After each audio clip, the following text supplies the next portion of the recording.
È la 19ª giornata della Girone A di Under 17 e Vigor per Conti Ostia Antica. Amici di Gazzetta Regionale, benvenuti alla Vigor Sporting Center.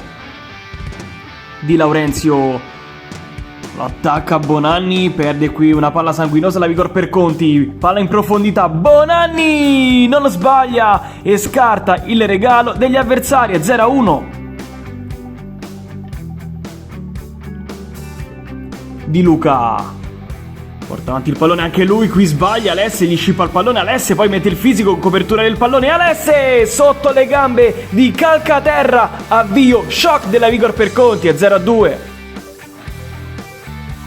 Lancio in profondità per Alesse che qui va via, forse con un fallo per l'arbitro, è tutto regolare, Alesse davanti a Calcaterra, Alesse traversa e poi Calcaterra con un pugno.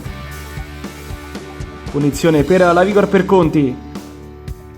Arriva il cross di Frisoni, la palla va a Benigno, Franzi stop e calcia! È tornato Cristian Franzi, è 1-2. Franzi lavora benissimo questo pallone, poi spazia sulla sinistra per Cortoni, a duello con l'avversario, Cortoni se la sposta col destro, Cortoni! Al 21esimo pareggia la Vigor per Conti, è 2-2.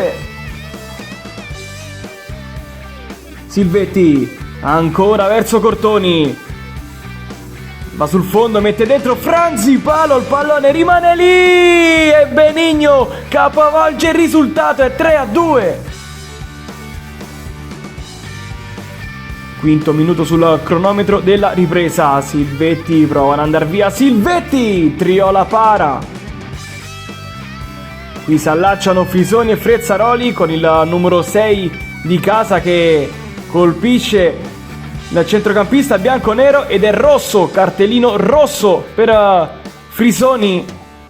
Punizione per gli ospiti, arriva il cross di Frezzaroli, Bonanni al volo, fuori. Bonanni serve sulla Corsanecci, scavalca Calcaterra e poi Di Luca la toglie dalla porta.